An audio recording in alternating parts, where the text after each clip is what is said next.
To our dear devotees and faithful, The Dominican community of the Minor Basilica of Our Lady of the Rosary of Manaoag keep its regular schedule of prayer and masses in private, which are also live streamed via Manaoag Radio 102.7 FM and can be followed live on Facebook.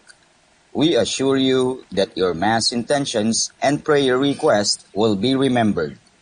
Let us be one in prayer and ask the Lord to heal the sick and to end this crisis very soon. We look forward to celebrating together again God's love in the Minor Basilica.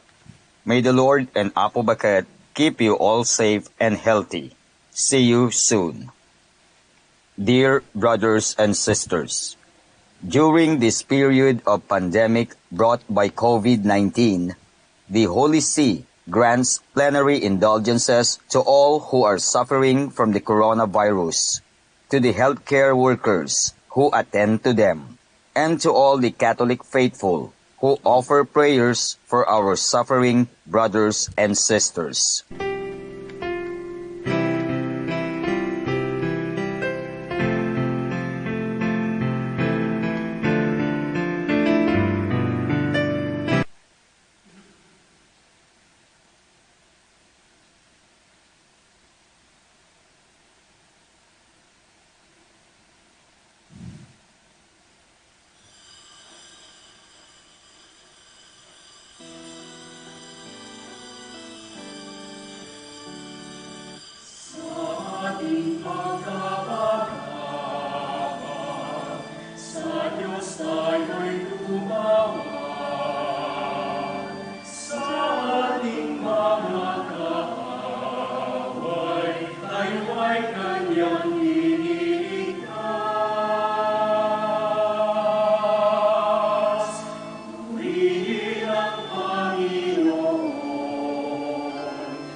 In the name of the Father, and of the Son, and of the Holy Spirit. Amen. The grace of our Lord Jesus Christ, and the love of God, and the communion of the Holy Spirit be with you all.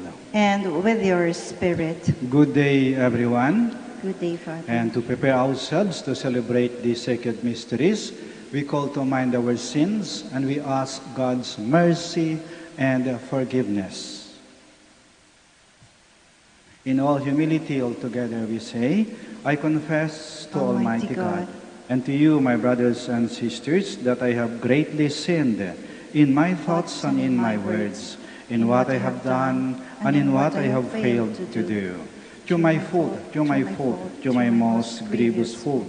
Therefore I ask Blessed Mary, ever Virgin, all the angels and saints, and you, my brothers and sisters, to pray for me to the Lord our God.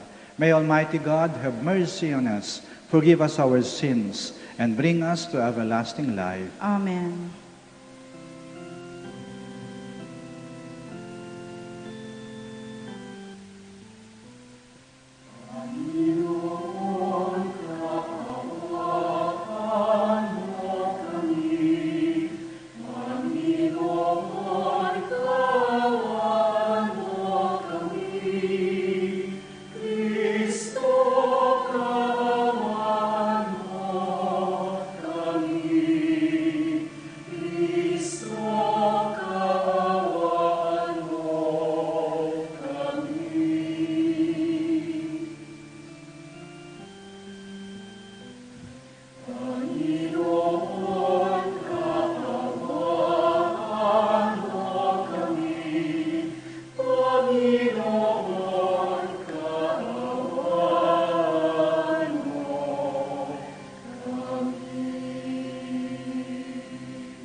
Glory to God in the highest.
Let us pray. Almighty ever-living God, lead us to share in the joys of heaven, so that the humble flock may reach where the brave shepherd has gone before, who lives and reigns with you in the unity of the Holy Spirit, one God, forever and ever. Amen. A reading from the Acts of the Apostles. Then Peter stood up with the 11, raised his voice, and proclaimed, "Let the whole house of Israel know for certain that God has made both Lord and Christ, this Jesus whom you crucified." Now, when they heard this, they were cut to the heart, and they asked Peter and the other disciples, "What are we to do, my brothers?" Peter said to them, "Repent and be baptized, every one of you, in the name of Jesus Christ, for the forgiveness of your sins, and you will receive this gift of the Holy Spirit. For the promise is made to you and to your children, and to all those far off, whomever the Lord our God will call." He testified with many other arguments and was exhorting them, "Save yourselves from this corrupt generation." Those who accepted his message were baptized, and about 3,000 persons were added that day. The word of the Lord. Thanks be to God. The Lord is my shepherd, there is nothing I shall want. The Lord is my shepherd, there is nothing I shall want. The Lord is my shepherd, I shall not want. In verdant pastures, he gives me repose. Beside restful waters, he leads me. He refreshes my soul. The Lord is my shepherd, there is nothing I shall want. He guides me in right paths for his name's sake. Even though I walk in the dark valley, I fear no evil, for you are at my side. With your rod and your staff, that gives me courage. The Lord is my shepherd, there is nothing I shall want. You spread the table before me in the sight of my foes. You anoint my head with oil. My cup overflows. The Lord is my shepherd, there is nothing I shall want. Only goodness and kindness follow me all the days of my life, and I shall dwell in the house of the Lord for years to come. The Lord is my shepherd, there is nothing I shall want. A reading from the first letter of St. Peter. Beloved, if you are patient when you suffer for doing what is good, this is a grace before God. For to this you have been called, because Christ also suffered for you, leaving you an example that you should follow in his footsteps. He committed no sin, and no deceit was found in his mouth. When he was insulted, he returned no insult. When he suffered, he did not threaten. Instead, he handed himself over to the one who judges justly. He himself bore our sins in his body upon the cross, so that, free from sin, we might live for righteousness. By his wounds you have been healed, for you had gone astray like sheep. But you have now returned to the shepherd and guardian of your souls. The word of the Lord. Thanks be to God.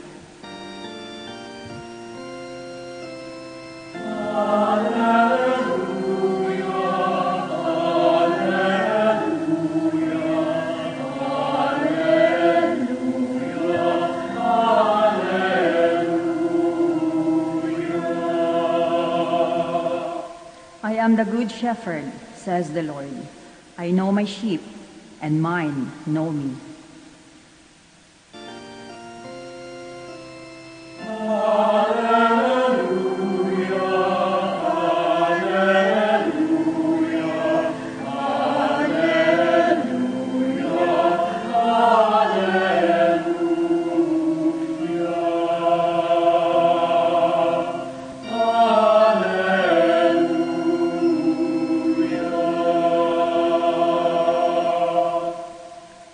The Lord be with you. And with your spirit. A reading from the Holy Gospel according to John. Glory to you, O Lord.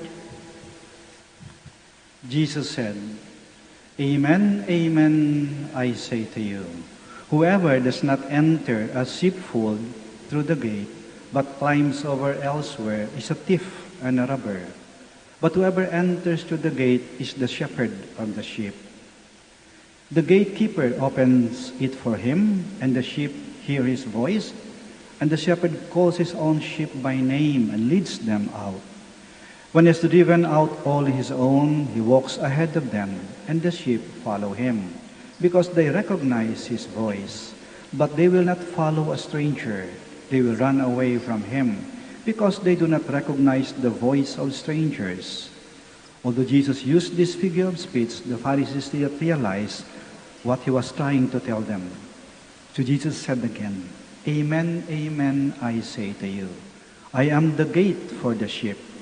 All who came before me are thieves and robbers, but the sheep did not listen to them. I am the gate. Whoever enters through me will be saved, and will come in and go out and find pasture. A thief comes only to steal and slaughter and destroy. I came so that they may have life and have it more abundantly. The Gospel of the Lord. Praise to you, Lord Jesus Christ. Ang ikaapat na linggo, pagkaraan ng linggo ng pagkabuhay, ay kinatawag nating Linggo ng Mabuting Pastol, Good Shepherd Sunday. Madali maging pastol. Ang mahirap, maging mabuting pastol. Madali maging tao. Ang mahirap, maging mabuting tao. Madali mag-asawa. Ang mahirap, maging mabuting asawa. Madali maging magulang. Ang mahirap, maging mabuting magulang. Madali maging anak. Ang mahirap, maging mabuting anak. Madali maging kaibigan. Ang mahirap, ang maging mabuting kaibigan. Madali maging Kristiyano. Ang mahirap, maging mabuting Kristiyano. Madali maging pinuno. Ang mahirap, maging mabuting pinuno. Madali maging pare. Ang mahirap, ang maging mabuting pare. Madali maging presidente. Ang mahirap ay ang maging mabuting presidente. Anong pagkakaiba? Yung pang-uri, yung adjective, yung qualifier, yung katagang mabuti. Kasi yung pang-uri, ito nagsasabi kung anong uri ng tao ka, anong uri ng asawa ka, anong uri ng magulang ka, anong uri ng kaibigan ka, anong uri ng Kristiyano ka, anong uri ng pare ka. Ang mabuting pastol ay may tatlong ginagawa. Siya ay nangangalaga, siya ay gumagabay, at siya ay nagtatanggol. Una, ang mabuting pastol nangangalaga. Tinutugunan niya ang pangangailangan ng katawan, isipan, at kaluluwa ng pinagkatiwala sa Kanya. Kaya mabuting pastol, inaalagaan ng katawan. Ayaw niyang nagugutom o nagkakasakit. Ang inaalagaan niya, tinutugunan niya ang pangangailangan ng katawan. Ayaw niyang magkaroon ng mabigat na problema, maguluhan, umiyak, may stress, o magkaroon ng sakit sa pag-iisip. Inaalagaan yung pag-iisip at inaalagaan yung kaluluwa. Ang mabuting pastol ay nang makalimot sa Diyos ang kanyang inaalagaan. Kaya lagi niyang pinalalahanan, magdasal ka, tumawag ka sa Diyos, kumapit ka sa mahal na ina, huwag kang mawalan ng pag-asa, larian ng Diyos. Ay, una, ang mabuting pastol, inaalagaan niya ang katawan, isipan, at kaluluwa ng pinagkakatiwala sa Kanya. Pangalawa, ang mabuting pastol, siya ay gumagabay. Inaakay niya sa tamang landas ang pinagkatiwala sa Kanya. Kaya dinadala na sila sa kabutihan. Kung ano yung tama, ano yung nararapat. Hindi niya sila dinadala sa kanilang kapahamakan o kasiraan. Kaibigan, pastol ka ng kaibigan mo. Saan mo dinadala ang kaibigan mo? Baka ikaw nagtulak sa kanila? Sa kapahamakan at kasiraan, dinala mo sila sa hindi magagandang mga pupuntahan, mga bisyo at mga kalokohan. Ang mabuting pastol, tagagabay. Kaya inaakay sila ano ang tama. Tinuturuan na gumawa ng mabuti at umiwas sa mali. Kung kailang sumaway, sinasaway niya. Kaya iba ang mabuti, iba ang mabait. Kasi yung mabait ay bigay lang ng bigay, sige lang ng sige, kinukonsinte, hindi mahigpit, hindi nagagalit. Mabait yun. Pero kung mabuti ka, Kung alam mong mali, sasawayin mo. Hindi mo pababayaan. Hindi mo kukonsentihin ng hindi maganda at ang mali. Kaya tawag kay Jesus, hindi mabait na pastol, hindi. Tawag sa kanya ay mabuting pastol. Kasi inaakay ka sa tama. Hindi sa iyong kasiraan, hindi ka niya pababayaan. Pag alam niyang mali ka, sasawayin ka. Naalala niyo, nagalit ng Panginoon kasi mali ang ginawa ng mga tao. Yung simbahan, ginawang palengke. Aba, pinaghagupit niya. Pinagtataboy niya, nagalit siya. Hindi siya mabait. Nagagalit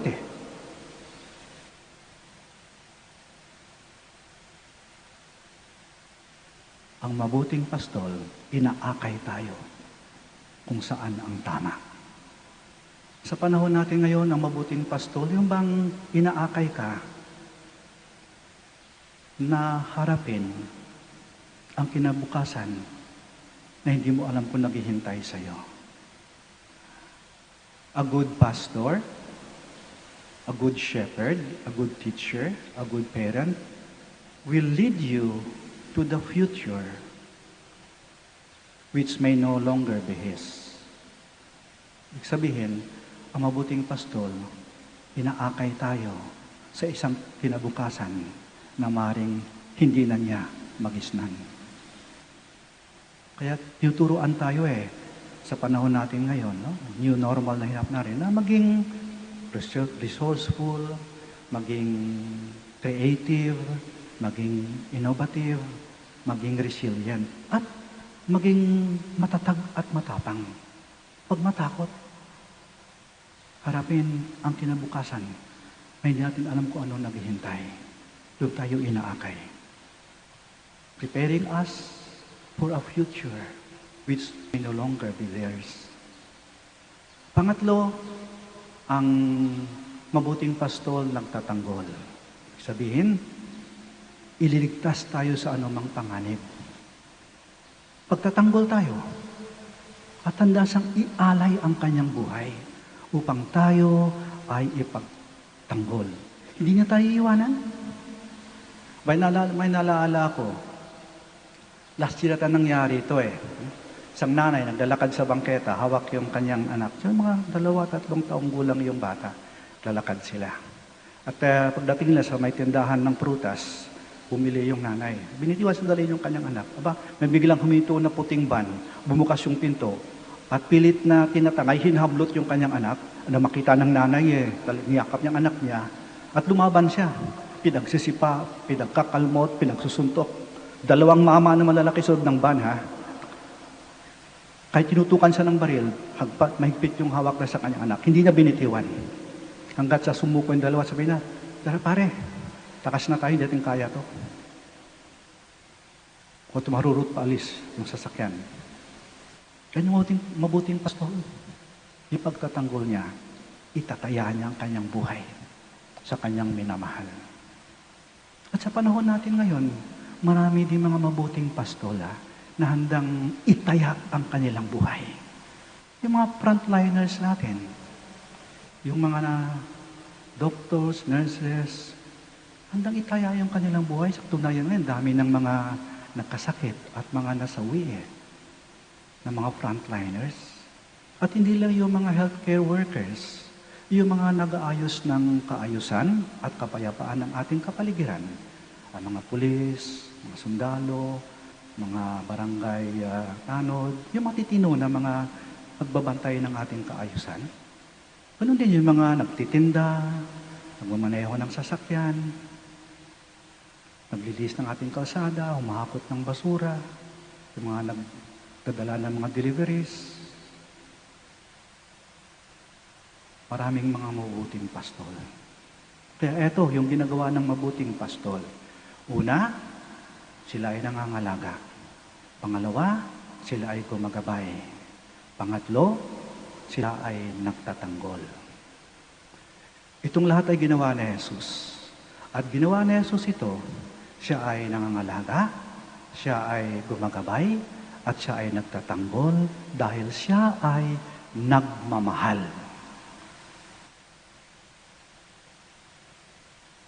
Ang puso ng mabuting pastol ay puso na puno ng pagmamahal. At dito dumadaloy ang lahat ng kanyang ginagawa. Lahat ng kanyang pangalaga, lahat ng kanyang paggagabay, lahat ng kanyang pagtatanggol sa kanyang puso na punong-puno ng pagmamahal. Tayong lahat ay mga pastol. Ikaw magulang, pastol ka ng mga anak mo. Ikaw ate, ikaw kuya, pastol ka ng mga kakabatang kapatid mo. Ikaw kaibigan, pastol ka ng kaibigan mo. Ikaw guro, pastol ka ng mga estudyante mo. Ikaw pinuno, pastol ka mga nasasakupan mo. Ikaw pare, pastol ka ng mga parokyano mo. Ikaw superior, pastol ka ng komunidad mo. Lahat tayo mga pastol. Tanong, ikaw ba ay mabuting pastol? Ikaw na ang humatol. Let us profess our faith. I believe in God, the Father Almighty, creator of heaven and earth, and in Jesus Christ, his only Son, our Lord, who was conceived by the Holy Spirit, born of the Virgin Mary, suffered under Pontius Pilate, was crucified, died, and was buried. He descended into hell. On the third day, he rose again from the dead. He ascended into heaven, and is seated at the right hand of God, the Father Almighty. From there he will come to judge the living and the dead. I believe in the Holy Spirit, the Holy Catholic Church, the communion of saints, the forgiveness of sins, the resurrection of the body, and life everlasting. Amen. Let us pray to the Father that he may take care of us and raise up good shepherds to tend the people of God. Let us pray. And our response is, Lord, listen to your people. Lord, listen to your people. May our Holy Father Francis and church leaders continue to be true shepherds, leading their flocks to good pastures.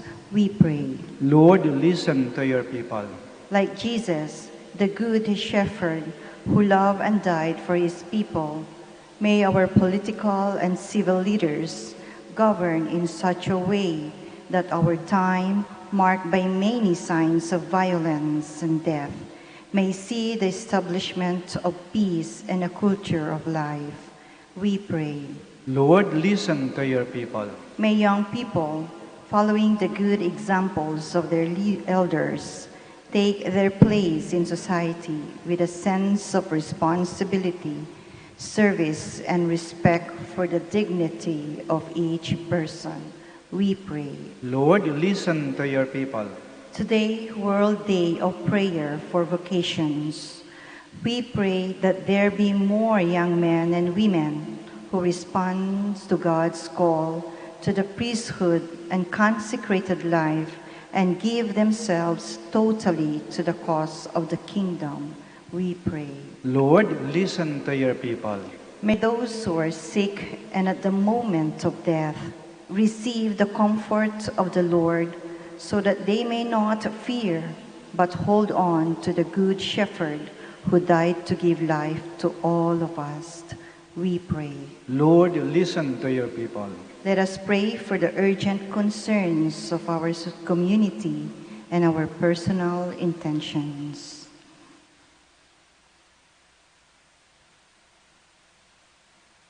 We pray. Lord, listen to your people. Father, grant us the desire to serve our brothers and sisters, so that when our chief shepherd appear, we shall receive the unfading crown of glory. We ask this of you who live and reign forever and ever. Amen.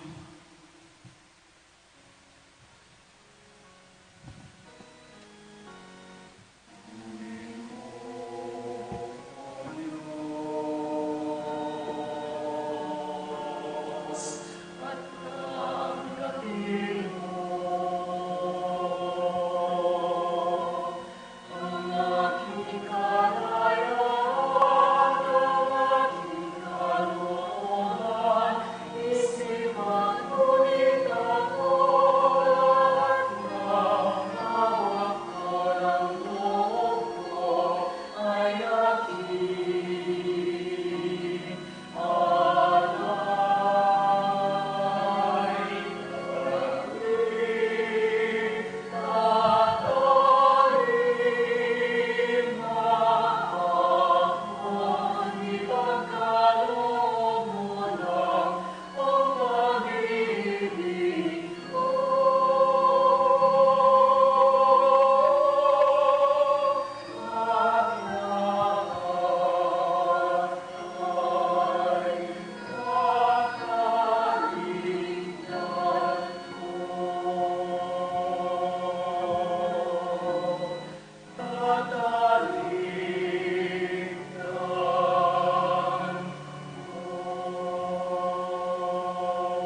Pray, my dear friends, that our sacrifice may be acceptable to God, the Almighty Father. May the Lord accept the sacrifice at your hands for the praise and glory of his name, for our good and the good of all his holy church.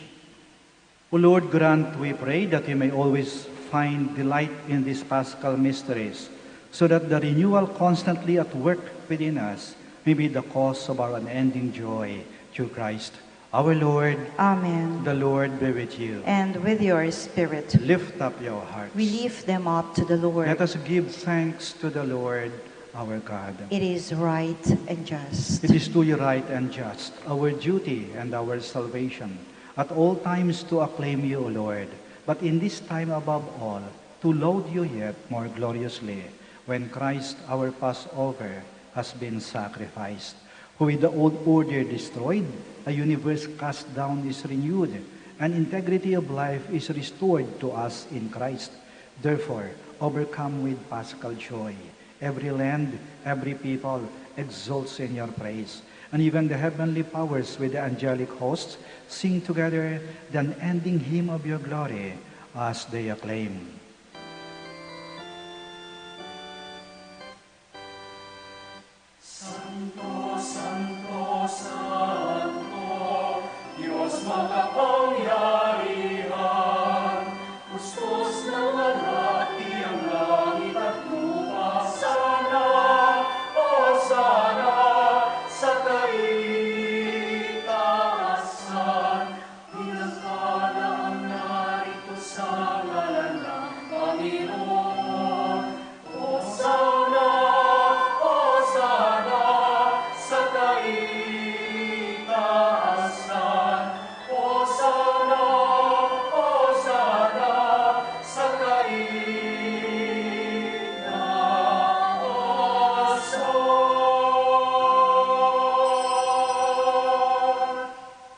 You are indeed holy, O Lord, the fount of all holiness.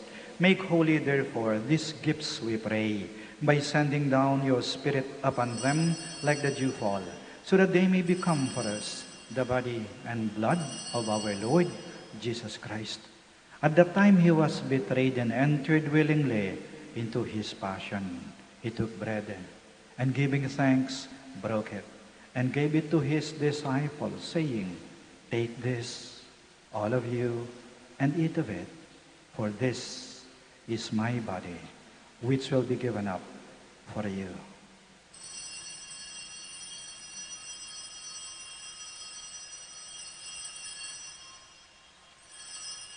In a similar way, when supper was ended, he took the chalice, and once more giving thanks, he gave it to his disciples, saying, "Take this, all of you, and drink from it. For this is the chalice of my blood, the blood of the new and eternal covenant, which will be poured out for you and for many, for the forgiveness of sins. Do this in memory of me."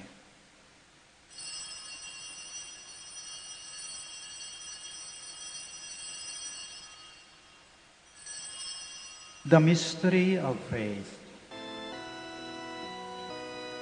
Sa krus mo at pagkabuhay, dating natupos mong tunay. O Jesus, naming mahal, ilas mo kaming tanan. O Jesus, naming mahal, ngayon at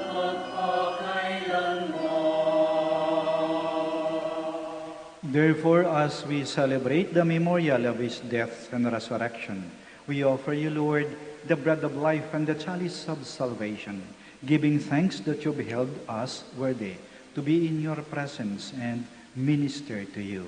Humbly we pray that partaking of the body and blood of Christ, we may be gathered into one by the Holy Spirit. Remember, Lord, your church spread throughout the world, and bring her to the fullness of charity, together with Francis, our Pope, Socrates, our Bishop, Fidelis, his auxiliary bishop, and all the clergy. Remember also our brothers and sisters who have fallen asleep in the hope of the resurrection, and all who have died in your mercy. Welcome them into the light of your face. Have mercy on us all, we pray, that with the Blessed Virgin Mary, Mother of God, with Blessed Joseph, her spouse, with the blessed apostles, and all the saints who have pleased you throughout the ages, we may merit to be co-heirs to eternal life, and may praise and glorify you to your Son, Jesus Christ. Through him, and with him, and in him, O God, Almighty Father, in the unity of the Holy Spirit, all glory and honor is yours, forever and ever.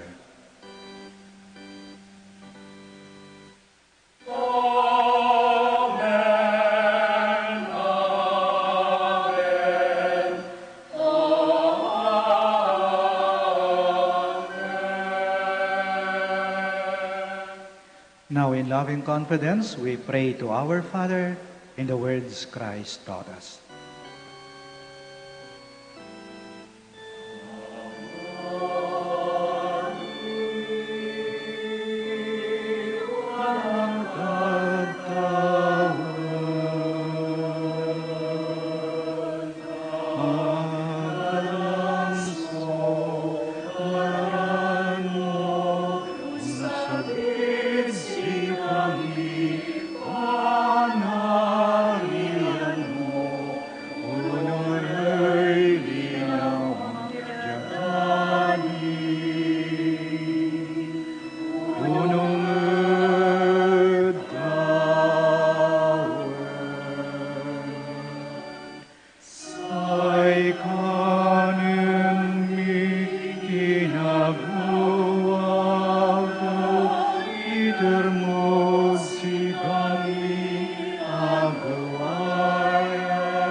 Deliver us, Lord, we pray, from every evil. Graciously grant peace in our days, that by the help of your mercy, we may be always free from sin and safe from all distress, as we await the blessed hope and the coming of our Savior, Jesus Christ. Sapagkat sa iyong kaharian, kapangyarihan at kapurihan, ngayon at magpakailanman. Ngayon at magpakailanman. Lord Jesus Christ, who said to your apostles, "Peace I leave you, my peace I give you," do not look on our sins, but on the faith of your church, and graciously grant her peace and unity, in accordance with your will, who live and reign forever and ever. Amen. The peace of the Lord be with you always. And with your spirit. We offer each other the sign of peace. Peace be with you, peace be with you, peace be with you.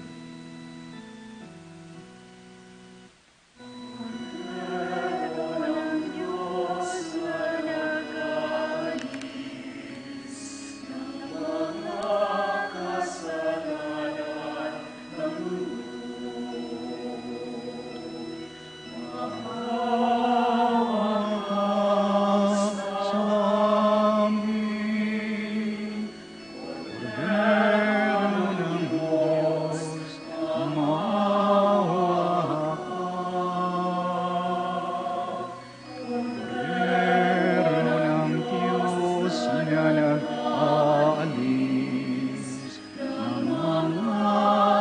kasalanan ng mundo. Maawa ka sa amin, Cordero ng Diyos, maawa ka. Cordero ng Diyos na nagpaalis ng mga kasalanan ng mundo. Ipagkaloob mo sa amin ang kapayapaan.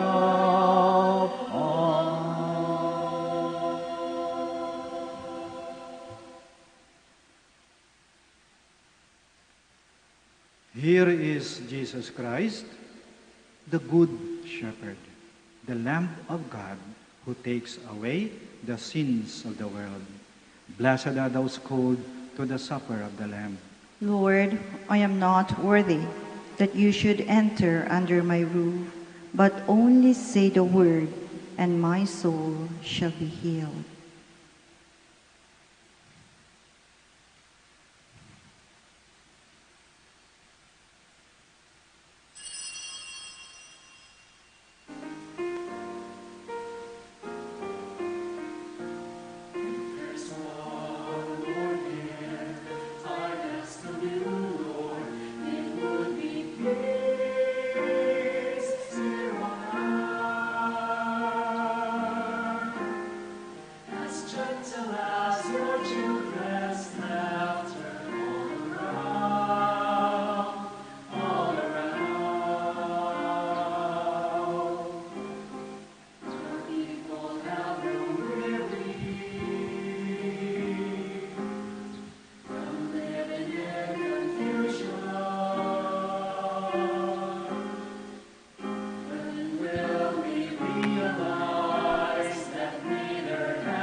Let us pray.